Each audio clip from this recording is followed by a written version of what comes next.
Southern boys with the promised strength. Ain't nobody man enough to feel the pain. Welcome everyone to SmackDownLive's review of October 10th, 2017. Only less than 48 hours, rather, from WWE 2K18. Only 2 days left, and we are good to go. Now, we're gonna talk about Really?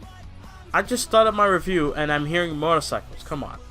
But yeah, welcome to SmackDown Live Review. I am Boy123 Jim, and SmackDown was an okay show with me. I don't know about everyone else, but it was an okay show with me. From what I've seen on Twitter, people enjoyed some things. Now, obviously, the highlights of this show was the tag team division and the United States Championship, and also the Sami Zayn and Kevin Owens situation, and everything else was okay. So let's get into it, shall we?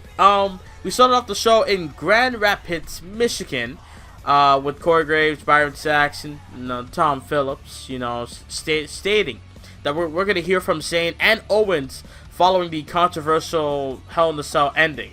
And also AJ Styles will get his rematch for the U.S. title from Baron Corbin. So we come to the ring, and the Usos come out. I'm hyped. It's like, it's the Usos. I've been down since day one, So they come out. They demand the New Day to come out, and in the end of this whole promo, I'm not gonna go over everything because I'm pretty sure you can just go watch it anyway. But in this promo, what basically the Usos was saying is, we are at the top of our game. We are the number ones in the tag team division of SmackDown Live.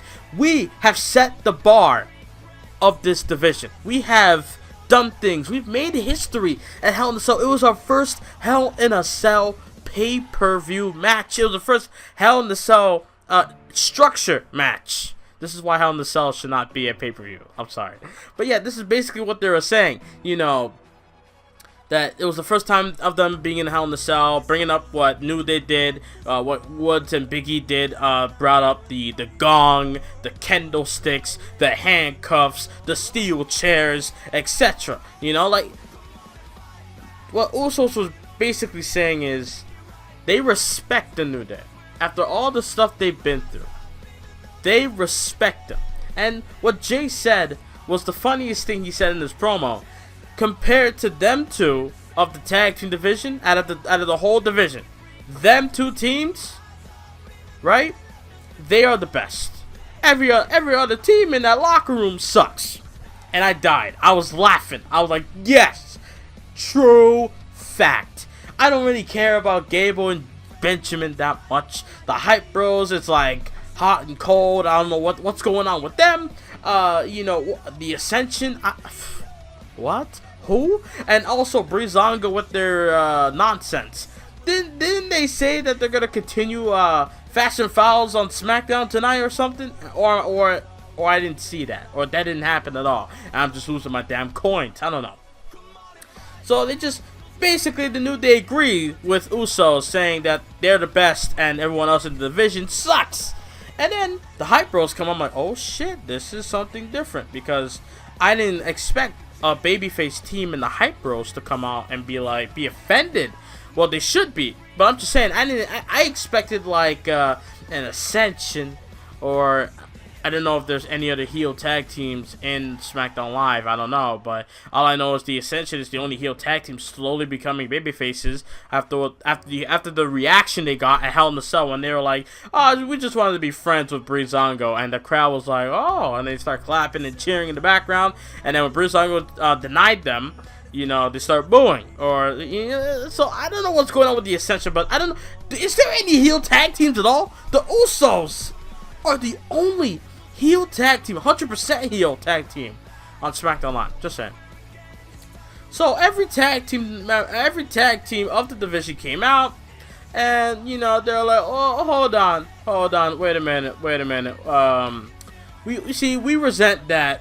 The fact that you said that you guys are the best. I mean, Motorrad even said it himself. He's like, oh, so it's this again, huh?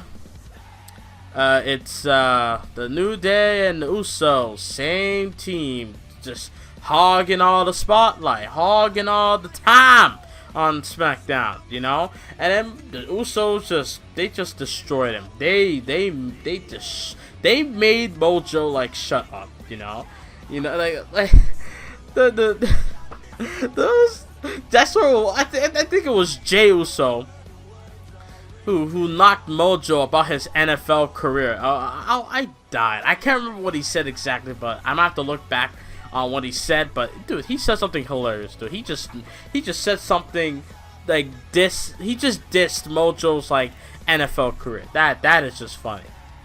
So then Daniel Bryan comes out and then he demands that the Usos and New Day got the hell out the ring. He's like, tonight's not the night. Please, just get out the ring. And then the fans are booing, chanting no. I'm like, y'all chanting no at Daniel Bryan? What the? Hold up. What is going on? And then Bryan's like, look, all of you, we're going to find out who will be number one contenders for the Usos tag team titles. Because we're going to have a fatal 4-way tag team match right now or next after the break. So this match was okay. Decent. It was a decent tag team match, you know. A part of me kind of said, okay, enough with these multi-man matches. I'm just saying, but at least every tag team gets some time on TV. That's fair enough. So in the end, I did not expect Gable and Benjamin, the Benjables, if is what people are calling them now. I don't know. The Gable and Benjamin, I did not expect them to win this tag match. I kind of chose either Breezango or the Hype Bros, but they went with Gable and Benjamin. I'm like, okay. And I remember now in the promo, Usos were like, Gable, you a smart one. You went after a Shelton Benjamin, a former United States champion. What else? A former Intercontinental champion. What else? A former tag team champion. You know, I was like, no one can beat the Usos. As far as tag team promos go, nobody can beat the Usos. The Usos. This is why y'all cannot sleep on the Usos.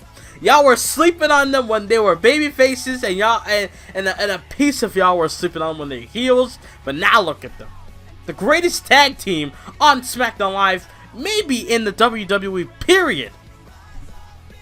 Just saying. So we go backstage. Dasha Fuentes was asking for Sami Zayn and Kevin Owens comments, but she said, unfortunately, we have to wait till later on. And then they announced, for some reason, we have Nakamura and Orton against Ruru Rusev and Aiden English. Don't know why. So we come back. WWE brings up the breast cancer awareness shtick.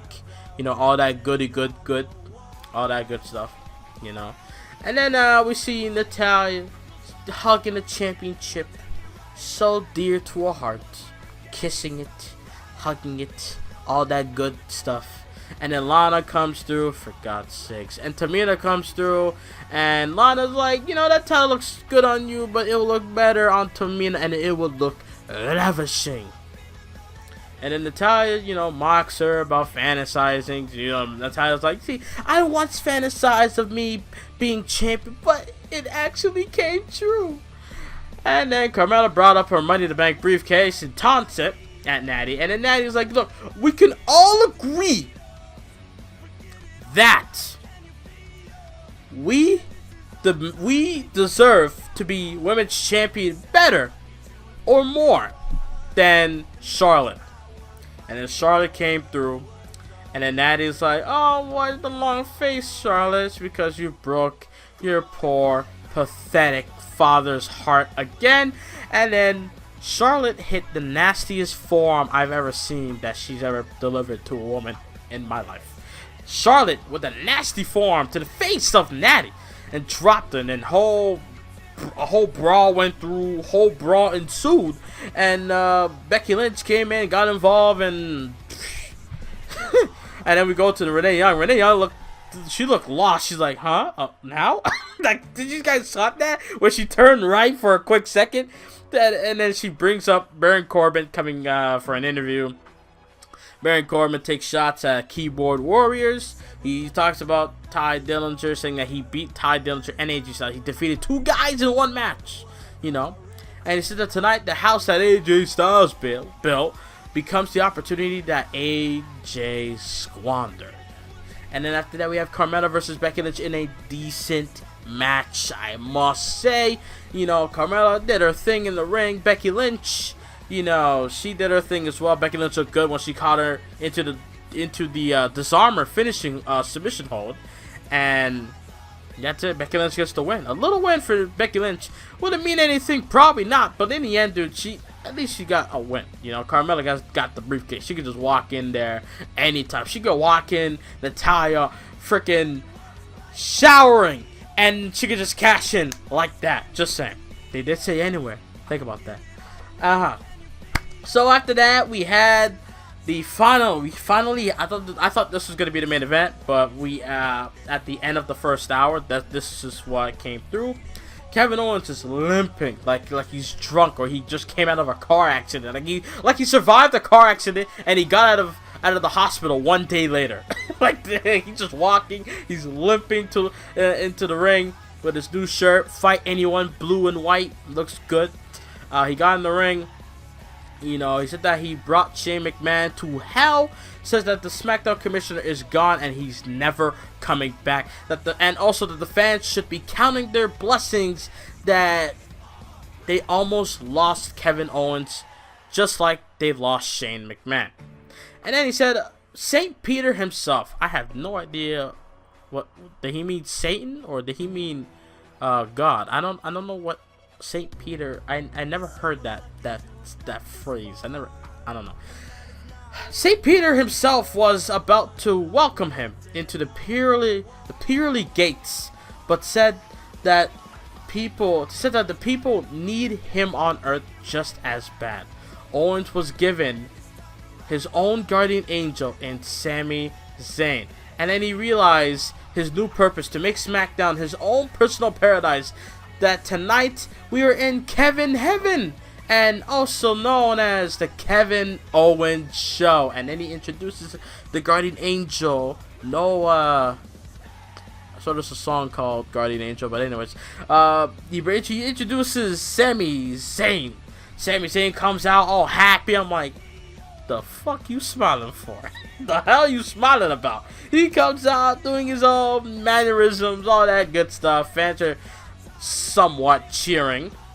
And he gets in the ring, and you know, Owens apologizes for interrupting because Zayn's about to speak.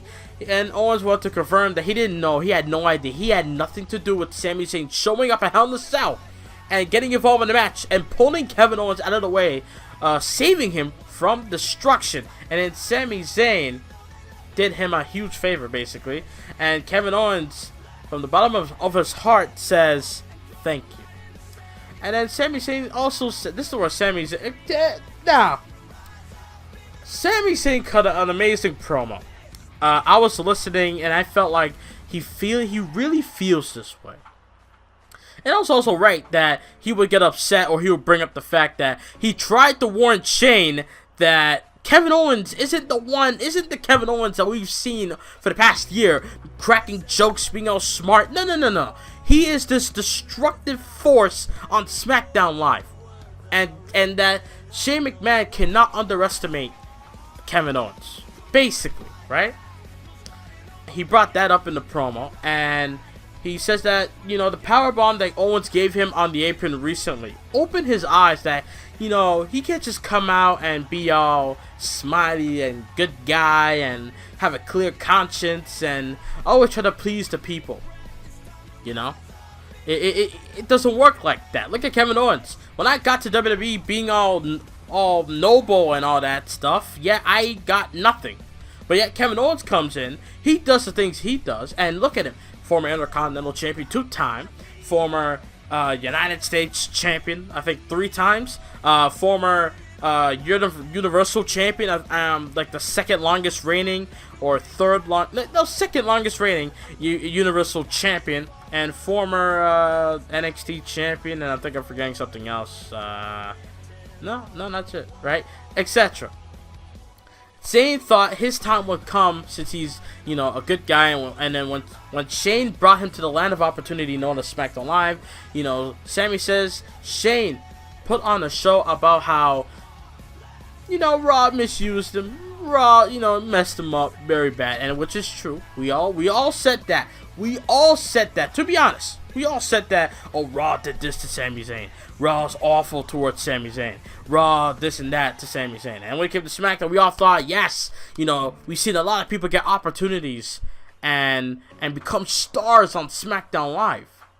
And then when Zayn came, you know, Shane, you know, he said that all that stuff, and he said that SmackDown would show him the respect that he deserved.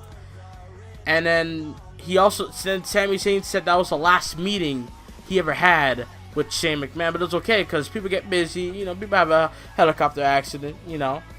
And then he also said that he would keep showing up with a smile on his face until a few weeks ago. And then, like I said, he tried to warn Shane about Owens, how Owens is, or what Kevin Owens is capable of, but Shane brushed him off and said, "Nah, you worry about me. You worry about yourself. I'll worry about me." And then cut the Hell in the Cell. Sammy was watching the match like everyone else, and he wanted Shane to win like everyone else. But when Shane knocked Owens off the cell onto the announce table the first time, all right, he had the match won. He told Kevin Owens, "Look, he had you beat. He had you beat." But he started climbing up top of the ladder. You know, Kevin Owens does a lot of things over the years, but the one thing you always be is a brother to me. So when when Sammy saw Shane go back up to the top of the cell, he realized that Shane only cared about himself, putting on a show. That people's attention would be directed towards Shane McMahon, and he wanted to end Kevin Owens' career or worse. So, you know, Sami Zayn, even though he despised Kevin Owens for a long ass time, he despised the fact that now Kevin Owens is right, you know. And then he said nothing else but thank you. He says thank you, Sami and Owens, and they hugged in the middle of the ring. They embraced, and that's it. That was basically it. That was the entire promo. So it's not like Sami Zayn said, "Screw you people, you know, you've been doubting me, you've been booing me." No. He's not there yet. But he is just saying that, you know, Shane shouldn't have brushed him off. Shane should have listened to it. Now look at Shane. He's damaged, and he's not going to be back for a long time. You know? That's basically what Zayn's trying to say. So after that, we have this tag team rematch. Orton and Nakamura versus Rusev and English. It was a decent match, but with no meaning. I don't know why this happened, but it was an enjoyable match as far as I'm concerned. Then we saw Renee Young backstage getting comments from AJ Styles saying that, yeah, he lost the title. Says only one superstar was phenomenal, and that was him in that triple threat. He goes on and is confident about taking back the title tonight. Styles says the bottom line is that the end of days for Corbin's title run is tonight.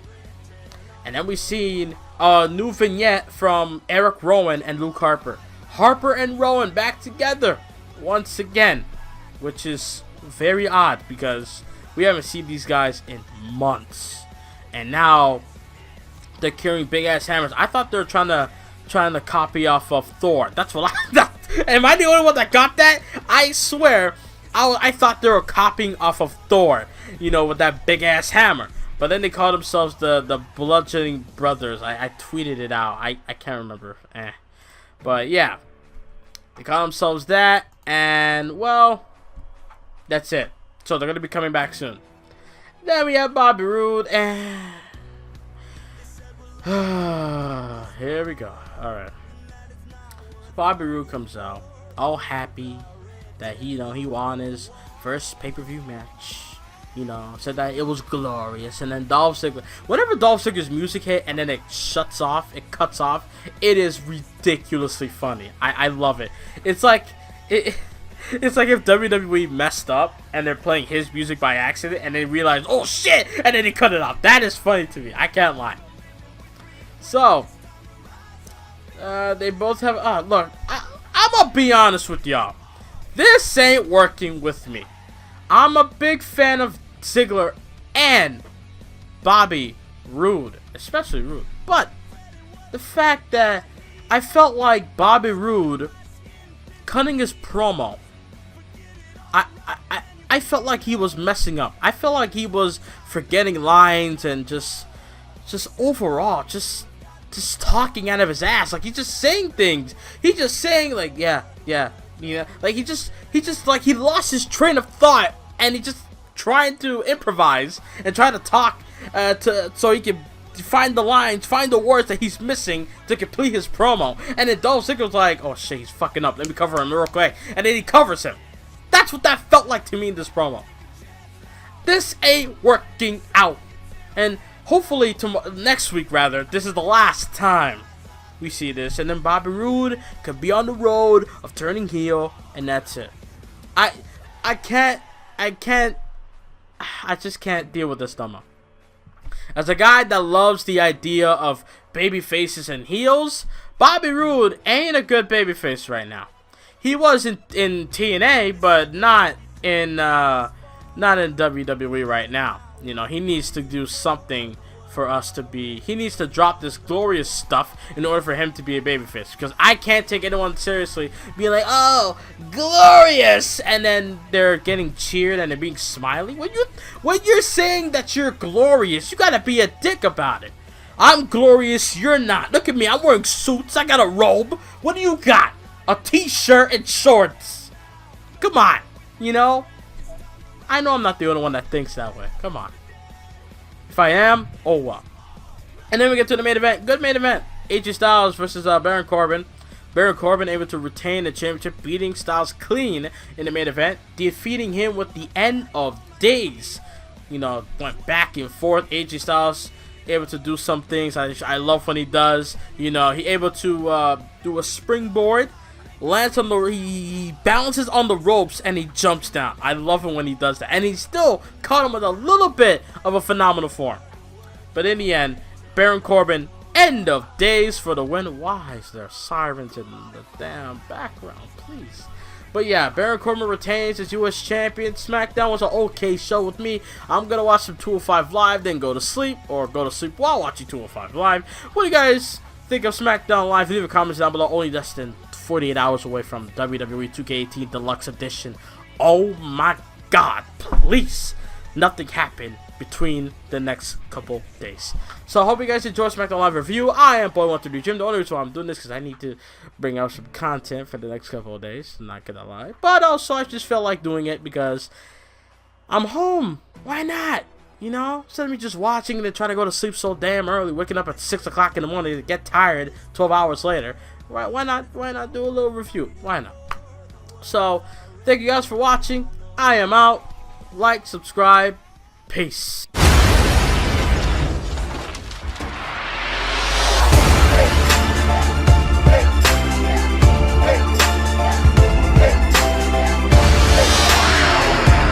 We some southern boys with the farmer strength. Ain't nobody man enough to feel the pain. And you could be next. You better give respect, cause ain't nobody breaking this redneck.